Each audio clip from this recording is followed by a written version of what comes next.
and welcome to episode 131 of the Clean Energy Show. I'm Brian Stockton. We're interrupting our schedules for the following announcement. Buckingham Palace has announced the death of Her Majesty Queen Elizabeth II. Okay, I don't think... Is this...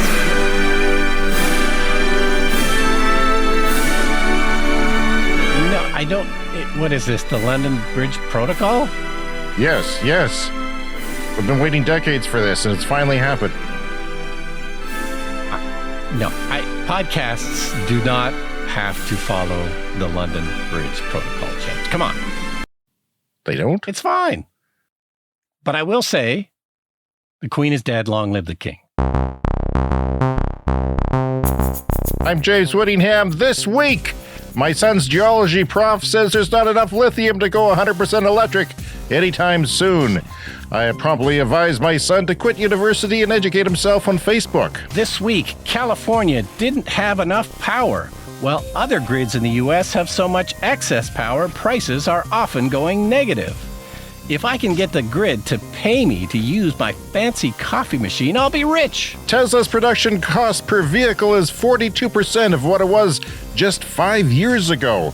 And it's not due to falling battery prices. It's actually Elon Musk not having to buy horses anymore due to the woke mob. Okay, I don't understand that joke. Really? No, I don't. He got a massage and promised a woman a horse. So. Okay, got it. The California power grid avoided severe blackouts after sending a text alert to citizens. The text said, "You up?" followed by, "Turn off your lights." All that and more on this edition of the Clean Energy Show.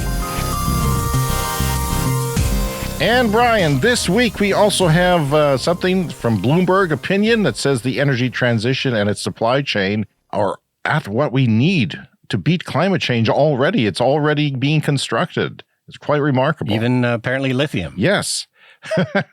High temperatures are making people angrier online. And how are you this week? I'm good. So here's my two updates. I got the latest full self-driving update on my Tesla, which is... Is it a big one? Yeah, it's a big one, 10.69.2. This is the first update I've had since actually getting the full self-driving. Oh, I didn't know that. Yeah, it's the only one I've had since getting the full self-driving software. Okay. Only had it a day, only used it once, and it still did that same thing where, a lot of our streets don't have a line painted down the middle. And it's two lanes, but and it started to drift to one side, so I canceled it and just kept driving. Oh, well, joy. Yeah. And he says they're going to be out by the end of the year. Come on. Yeah, well, a lot of the testing miles have been done in California, so it sounds like the software works way better in California, and we are sadly many, many miles from California, so it's going to be a bit of a struggle here for a while, I think. Do they paint the streets in California? Is that the issue? We don't paint them here? Yeah. Well, I'm assuming all the roads are better in California, but, the grass is always greener, as they say, although not during a drought. But anyway, my other update. So I think I said last week I've applied for the Greener Homes Grant, which is Canada's subsidy for retrofitting your home to put in clean energy stuff, insulation. And I'm still hoping to do a heat pump, an air source heat pump for my house, get rid of my furnace.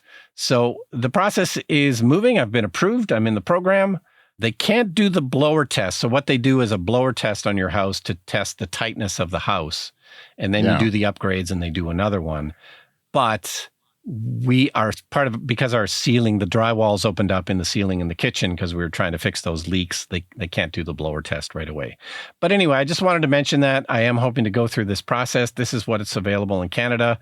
And as we've covered on the show before, the new Inflation Reduction Act in the U.S., if you're in the U.S., there's lots of kind of similar subsidies for home improvements and upgrades and energy efficient appliances and vehicles and everything. So, and of course, different states and different provinces all have incentives too. And like our natural gas utility has a little bit of incentive to go to higher efficiency, furnaces, gas furnaces and stuff. So anybody listening, always check your local area, your local state, your local province to see what the possible subsidies are. Okay, well, the Chevy Equinox, they finally announced the specs on it. Yeah, so this is the next big electric vehicle from General Motors, which is an SUV that's going to be at a reasonable price. They said this is a small SUV under $30,000 US, which is that cheaper than the Bolt?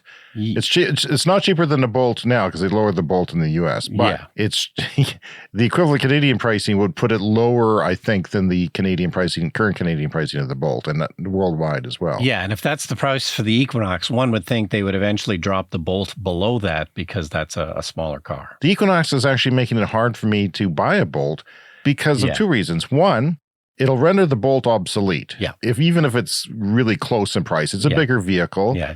Seems like a better vehicle. It's not as well fitted. Maybe they have some, bare bones stuff with the base model. You get a power driver's seat on the base model of the Bolt and a few other nice things. You get 10 years in Canada, you get 10 years of connectivity or 8 years of connectivity, a long time of connectivity. Maybe it's 5, but it's a few years that cover most of your ownership usually. So I'm just worried about it, it's just going to, plus they got the Ultium battery pack with that. So that should be an improvement. Going to charge faster, 3 times as fast, peak charging. Doesn't mean that it's going to charge 3 times as fast, but the peak charging is 3 times as fast. So that's what the big drawback of the Bolt is, its size and its charging speed on the highway. Well, and I think we're still in a situation where if you decide you want one, you're going to have to head down to GM as soon as you can and kind of put down a deposit because the supplies are going to be limited, especially where we live. So I think that's going to be the situation for the next couple of years, no matter which electric vehicle you decide to buy. And it's going to be at least 2 years before I get a base model of the Equinox. But let's say I have a 4-year loan or a 4-year lease of a Bolt. Yep. Maybe leasing is the way to go because the Bolt could be under severe price pressure. Right. If the price does go down and I bought the vehicle and I've got like a dud on it when I'm trying to sell it in 3 or 4 years to get an Equinox. But a lease would give you a sort of a guaranteed buyout price or something. Yeah, but the lease, they're not too sexy with their offers on the leasing right now. So I really don't know what to do. So I got a message from my son at his geology class. It's not basic geology, it's engineering-related geology of something that is requisite that he's taking. And he says the prof was going on about not having enough lithium. Like this was the day that California solidified their 100% electric vehicles by 2035. Well, he says there's no way, no way in hell, because there's not enough lithium. He's a geologist. He knows there's not enough lithium. That's not true, though. No, and it's from what I understand, and I'm not a lithium expert, but apparently you are. It's not so much that there's plenty of lithium. It's the processing of the lithium that's the difficult part to make it usable for batteries. Yeah, so I looked it up, and I found some sources in the journal Nature, and lithium itself is not scarce, as you said, but a June report by Bloomberg New Energy Finance estimated that the current reserves of the metal are around 20 million tons. And that's not enough to carry the conversion to EVs through to mid-century. Yeah. So the actual, amount there, it's the refining of it. The mining of it, he said it takes 10 years to mine to get. Well, we're more than 2035 is, do your math, it's more than 10 years away. Yeah. So, and we're going to have a story later about the solar supply chain going gangbusters enough to actually beat climate change.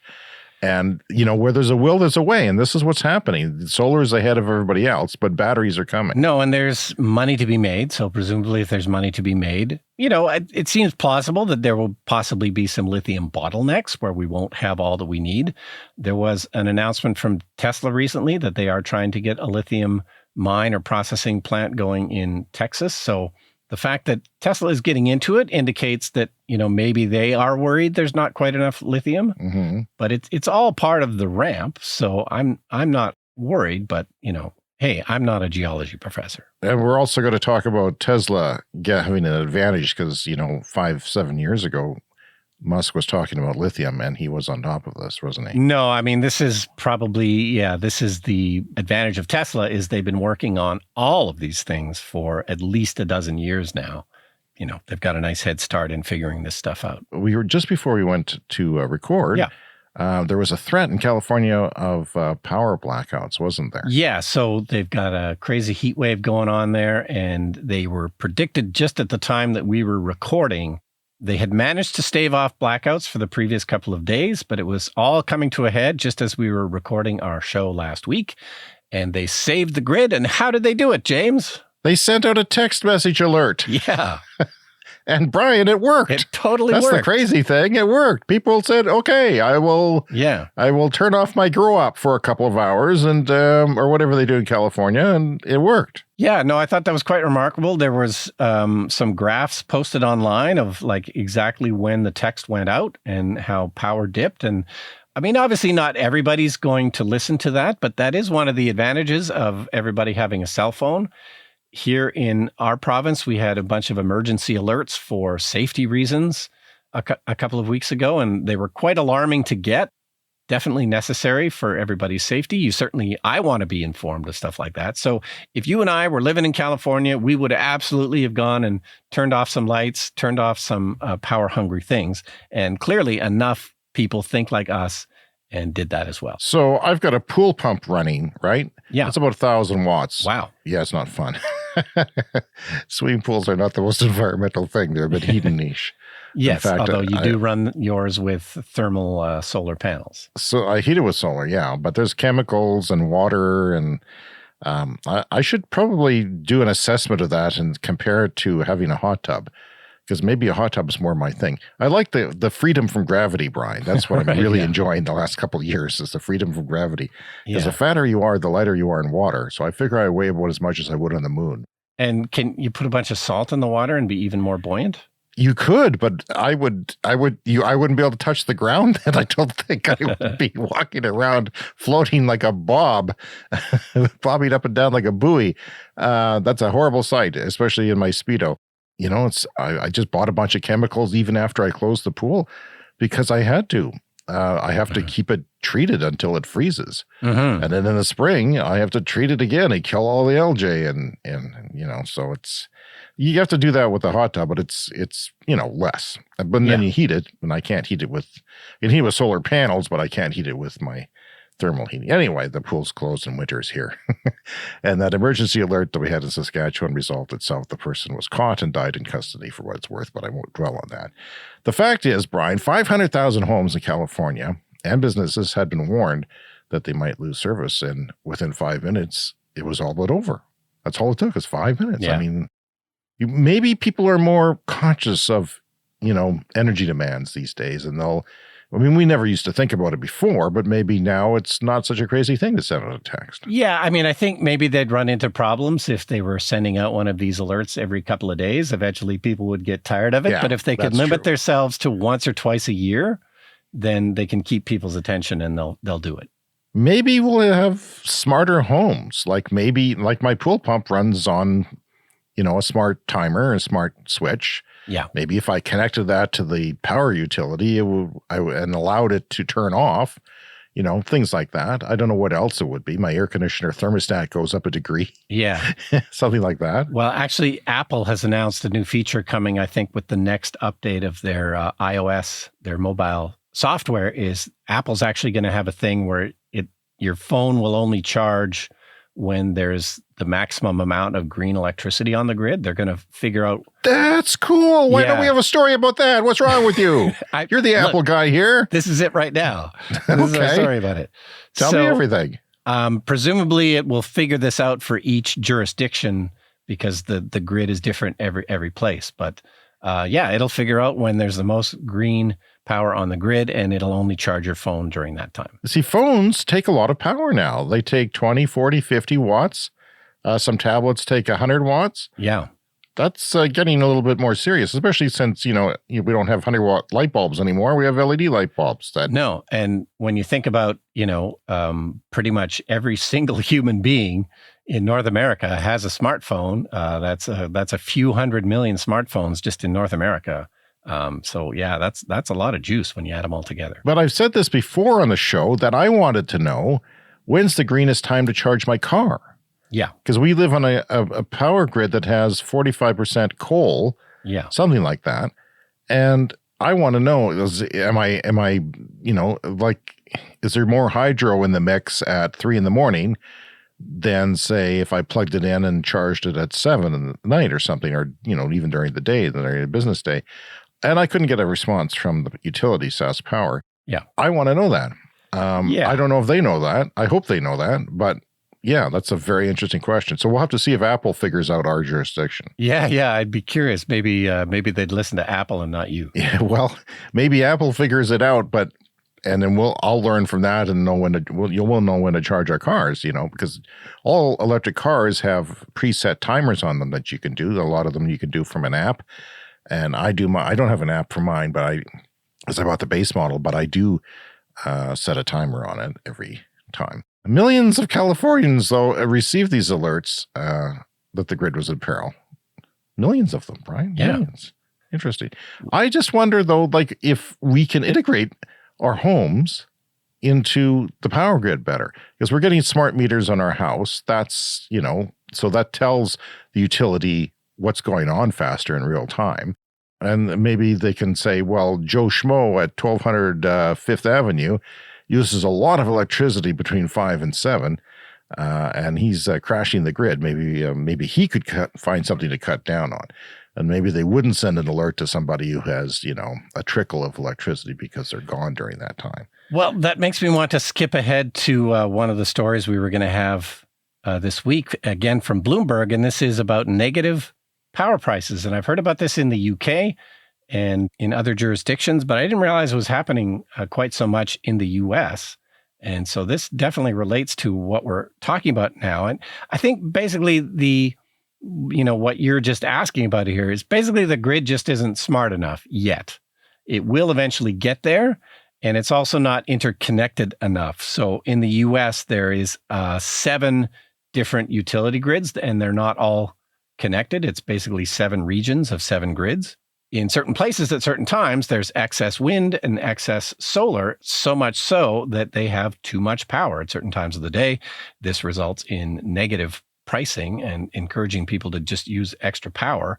And, if the grid was further developed, was smarter, there's more home batteries connected to the grid, there's more EVs connected to the grid, and all of those can go either into the grid or out of the grid, that's going to eliminate these problems. So once you start hitting negative prices, boom, that's when your car charges. That's when your home battery charges.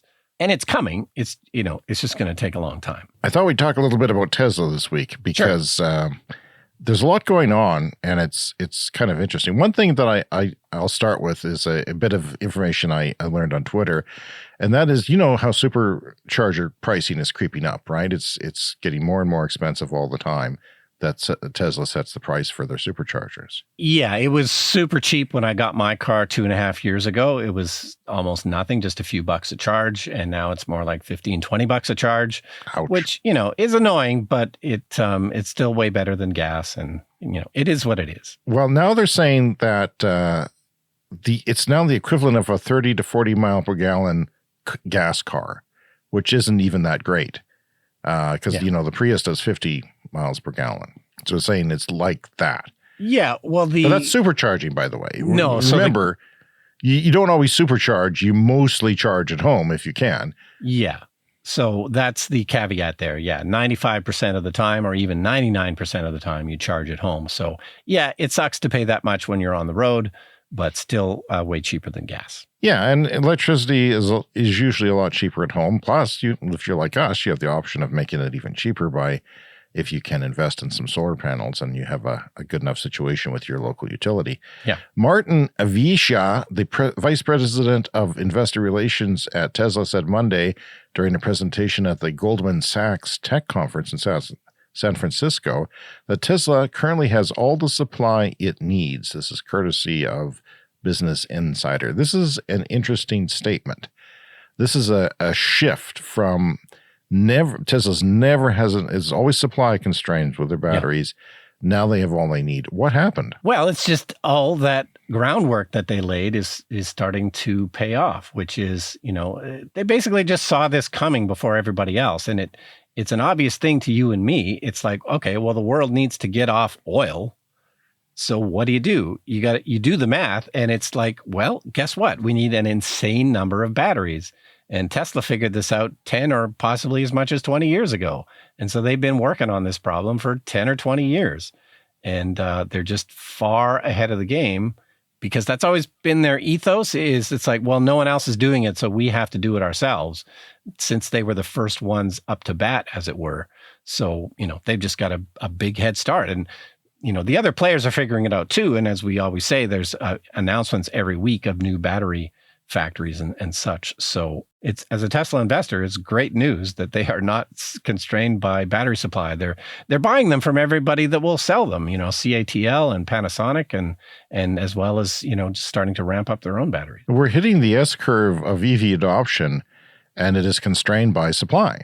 Yeah. If I want to order the Bolt, I have to wait months and stuff like that. It's not just a chip shortage, right? Yeah. And I think there is still a bit of a chip shortage. So they didn't say, like, the last I heard was that the chip shortage was the limiting factor for Tesla. They had enough batteries, but they were still a bit iffy on the number of chips.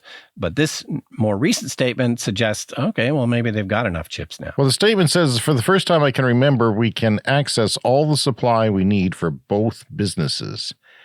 10% of their batteries goes into energy storage, both for the grid and for homes and businesses, smaller, the mega pack and the power pack. This is something startling as well. The price of manufacturing is only 42% of what it was 5 short years ago. And it's not due to battery prices falling as expected. It's due to factory design and large castings, like making one large piece of the car instead of a whole bunch of little ones. Yeah. Efficiencies like that. Yeah, though it's, all the stuff they set up 10 or 20 years ago is starting to pay off. That also makes me think they're making a killing on the markup. Yeah. So the cars that they make in California at Fremont are a lot more expensive than China, obviously. Yeah. Sandy Munro thought they'd be 20% less in China, but they say also in Germany, they're cheaper to make in Germany as well. Yeah, just because it's the new factory with the new design. Their original factory in Fremont was something that they bought from somebody else and kind of had to repurpose it. And that kind of gave them the knowledge to, okay, if we're going to build this stuff from scratch, what's the better design, the more efficient design? And that's what they've got in Texas and Berlin and wherever else they might be building in the future. Yeah, so we have Tesla factories in China, in California, in Austin, Texas, and in Berlin, Germany, and who knows where else down the line. But those are the main ones that are coming online and starting to hit their stride in production, right? Yeah, and really I think that would be the case if any automaker was kind of starting up now. Like, the problem that the legacy automakers have is they've been in business for 100 years and they've been doing things a particular way, and the businesses have grown in a particular way, and they don't have the luxury of just blowing everything up and starting over again and building new factories. They've kind of got to jerry-rig it as they go along. So that turned out to be Tesla's big advantage, was, the ability to start from scratch like that. Of course, it meant, they nearly went bankrupt several times, but, once they got over the hump, it's all gravy from this point. Well, I thought it was interesting to know that 10% of their batteries are going into storage, because we had an email about that last week.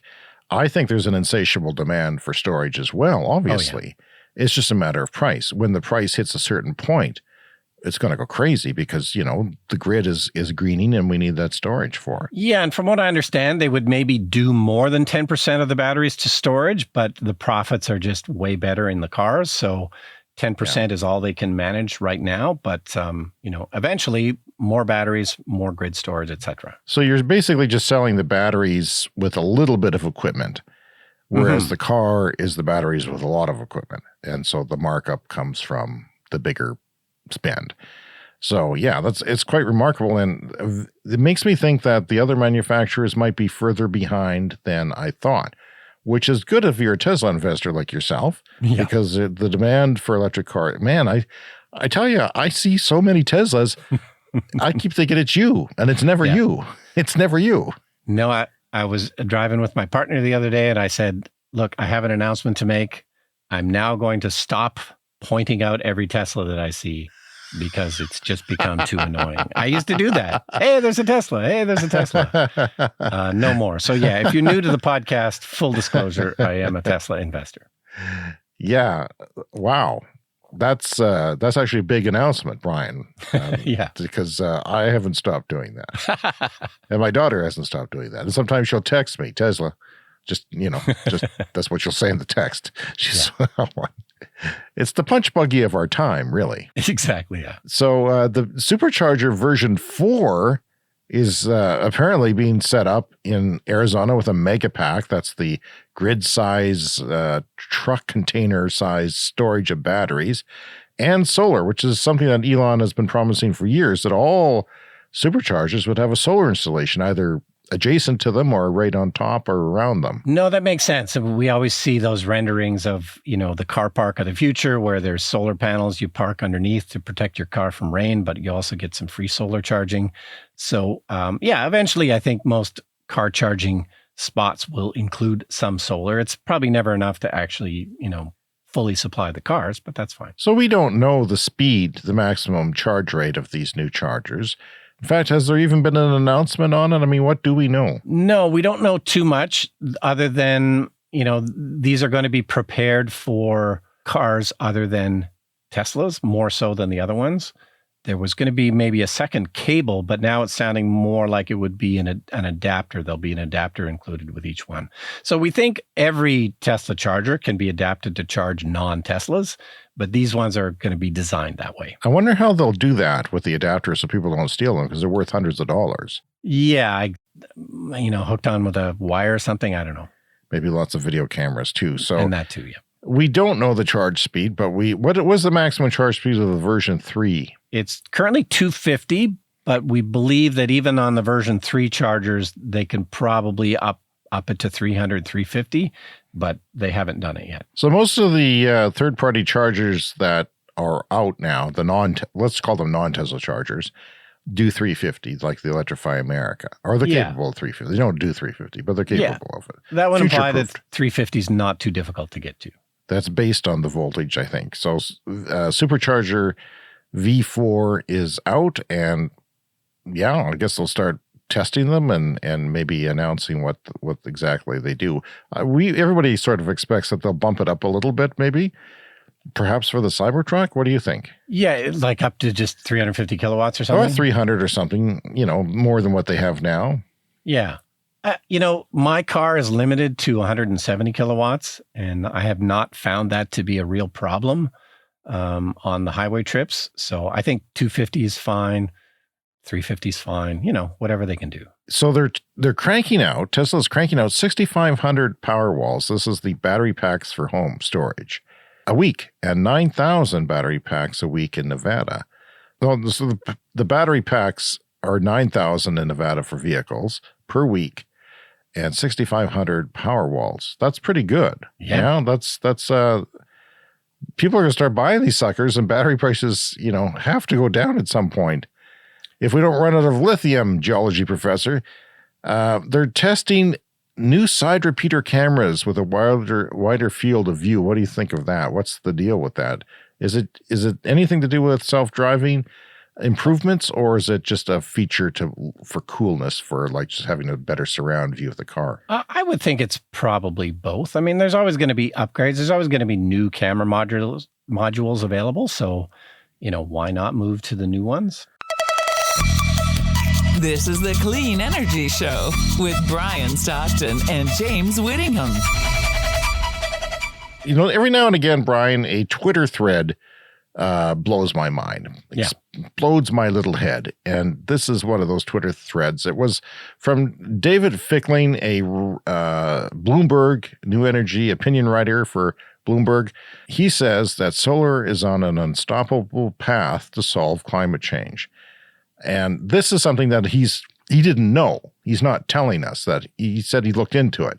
Yep. He talked to all the analysis and found out that solar is going gangbusters. And not only that, but it's enough to solve climate change. Yeah. On paper. And then some. By 2050, this is where we have to get to by 2050. So there's more than enough being built now basically to be easily on that path. He says the energy supply to solve the climate is already under construction right now, and it's enough even if the current factories only run at 70%. So it's not like everybody's going at 100% and, steam's coming out of the buildings and people are running around. It's like casual, 70% is nothing. Anybody who runs less than 70% is not profitable. So he says, I was absolutely astonished to discover this. The solar supply chain we need to reach net zero is already under construction. Current planned and under construction capacity for solar polysilicon industry would be sufficient to support a solar sector producing nearly 1 terawatt of PV panels every year. That's 1 terawatt every year. So new solar only generates about 20% of the time, okay? This is for reference. Nuclear does about 90%, 50% for coal and gas, and offshore wind, which surprised me. I thought offshore wind was a bit better than 50%. And it's 35% for hydro and onshore wind, 35% for hydro. I always grew up with the belief that hydro was a constant. Yeah. They always say hydro is like a base power. Well, we're finding out with climate change and droughts that it's not, and also seasonal. So it's not. So this, if hydro is only producing 35% of the time, of course, pumped hydro works as battery storage because you just pump it back upstream. Yeah. You lose 20% of your energy doing that, but it's batteries lose something in the handoff too. So yeah, it makes sense. Pumped hydro is hydro that doesn't depend on nature. This is 1 terawatt. It's equivalent to 5.8% of annual global electricity consumption. That's right now. Right now. Every year, we are going to make 5.8%, almost 6% of global energy production in solar alone, starting very soon. Not in the 2040s, very soon. That's amazing. To give it in a bit more context, he said the IEA last year worked out what you need to do to get to net zero. This is the International Energy Agency. But we worked out last year what you need to get to net zero by 2050, which is our target for climate change, to keep it at 1.5 degrees of warming and start to bring global warming to a halt. Instead, you would need an average of 0.63 terawatts a year installed between 2030 and 2050. 0.6. And he says one of solar alone is getting output now, very soon. The construction is there to have 1 terawatt every year. So current polysilicon capacity construction is about $20 billion more than the current production at factories, and constantly underestimating growth. 5 years ago, the IEA estimated what the solar capacity production would be right now, and they're 40% low. And that's, this is the big underestimate of everything we do. I would talk about on this show. So regulatory roadblocks, though, this is his caveat, are likely to be bigger bottleneck than the supply chain because, wind has a lot of regulatory roadblocks or bottlenecks, I guess, and things like that. Mining too, like we were talking about lithium, part of it is the permitting process for processing lithium. And most panel production is in China, so political issues could arise. But the gold rush on polysilicon will likely cause prices to crash even further. So this is very positive for the world. And, it's hard for us to say that the technology and prices are going to solve climate change because the people who are at the forefront of that are hopeful, but, it's just hard to say that. But it seems like there is a lot of positive news. And this is basically the thesis of our podcast, that prices of the technology we talk about is going to change the world and perhaps save it. Yeah, clean energy will win because it's better and cheaper.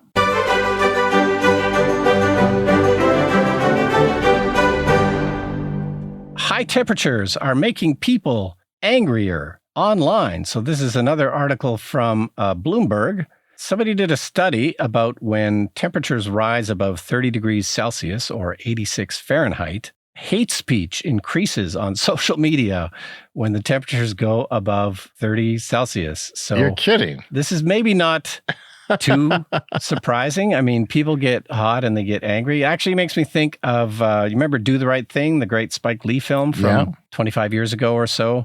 That film takes place on the hottest day of the summer in Brooklyn. Right. Yeah, tempers start to flare. because it's so damn hot. And so I don't know, it's maybe just common sense, but somebody, did a study, and this is a thing that you can measure. You go on social media and you can evaluate the posts, and absolutely more hate speech and bad behavior when the temperatures rise, and with climate change, the temperatures are going to be rising more often. Whenever there's the first hot day of a season or a hot day after a cold snap, I find that people have road rage around here a lot. It could be. They're speeding, and I think the police should model on forecasts and other traffic enforcement. Brian, it's time for What Do You Think? What do you think? This is where I ask Brian what he thinks about topics that I am unsure of. BMW confirms it will adopt Tesla's 4680 cell format, pledging billions of dollars for six global factories. What do you think? Yeah, it sounds like a smart idea. I wasn't sure everybody was going to adopt the Tesla 4680 cell. I mean, it'll still be one of many, I guess, but it's a very new form factor, so interesting that other people are adopting it. Electrify America is rebranding its 350 kilowatt and 150 kilowatt fast chargers. And the one will be hyper fast and the other will be ultra fast. You know which one's which? I don't. No. I think those names are useless because who knows what's faster, hyper or ultra? Tesla solar now has to come with Powerwall. So if you buy solar from Tesla, you have to get a Powerwall with it, which aren't cheap, by the way. They're thousands and thousands of dollars. I don't know why. What do you think about that? What's the point of that? Well, I imagine it has to do with their limited ability to. They've had some difficulty expanding their solar, so I don't know. They've crunched the numbers, and they can only serve a limited number of people anyway, so they might as well do it the way they want to. Elon Musk still says that 6 billion Tesla FSD full self-driving beta miles driven by consumers like yourself are necessary for global regulatory approval.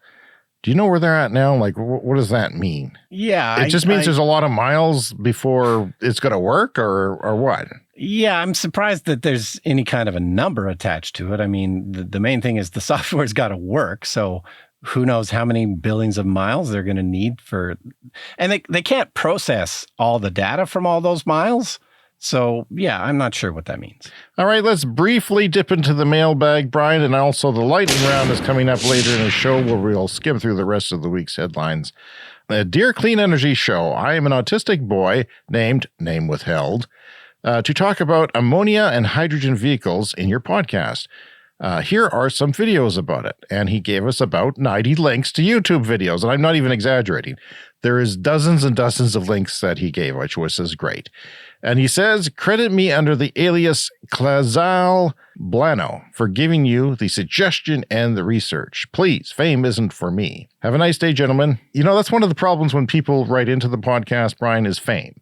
It's instant fame that you have to deal with, and fame is not something for everyone. We understand that. And it's fleeting. It's fleeting, very fleeting. Clazal Blano, very fleeting. Yeah, but I definitely want to know more about ammonia and hydrogen. Those are both interesting possible things that can be done green in the future. Absolutely. And we will use some of your research and look at it. And we are hoping to know more and talk more and have some interviews coming up as well, perhaps. So we like to hear from you. Contact us, cleanenergyshow@gmail.com.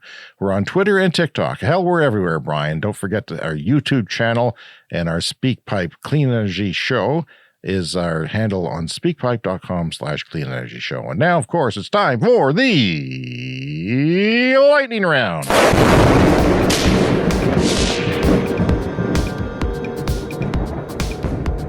It's time for the lightning round, a fast-paced look at the week in clean energy news.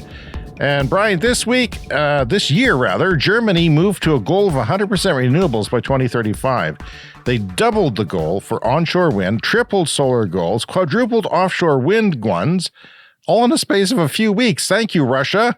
Thank you, Putin. Yeah, that's working out great. Under the climate change file, unprecedented floods killed 1,400. Injured 13,000 and damaged 1.17 million homes and destroyed another 500,000 more. and washed away livestock and crops in Pakistan, something we haven't mentioned on the show and is underreported in the news, perhaps.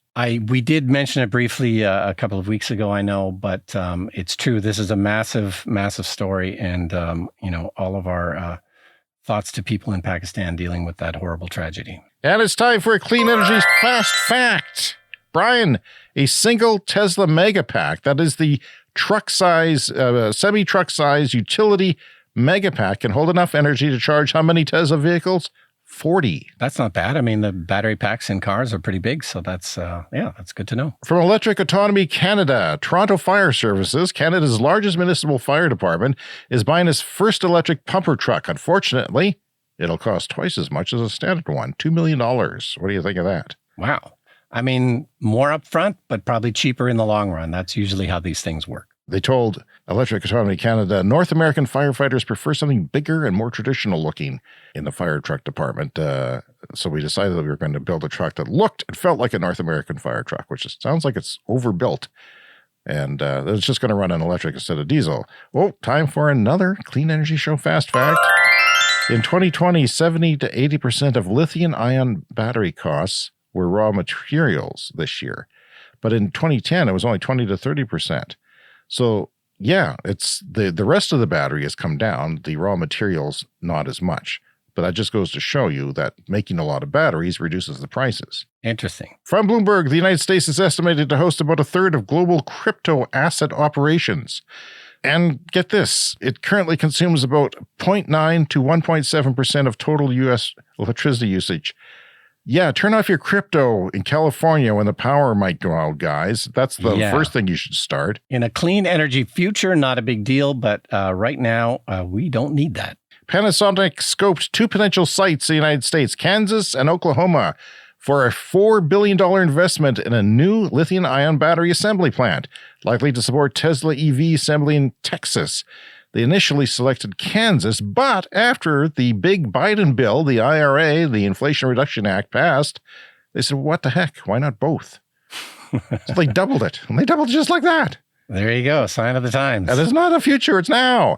No more coal rolling. The EPA recently announced the levying of millions of dollars in fines against companies for selling equipment designed to circumvent pollution controls illegal under the Clean Air Act. And I say, God bless you.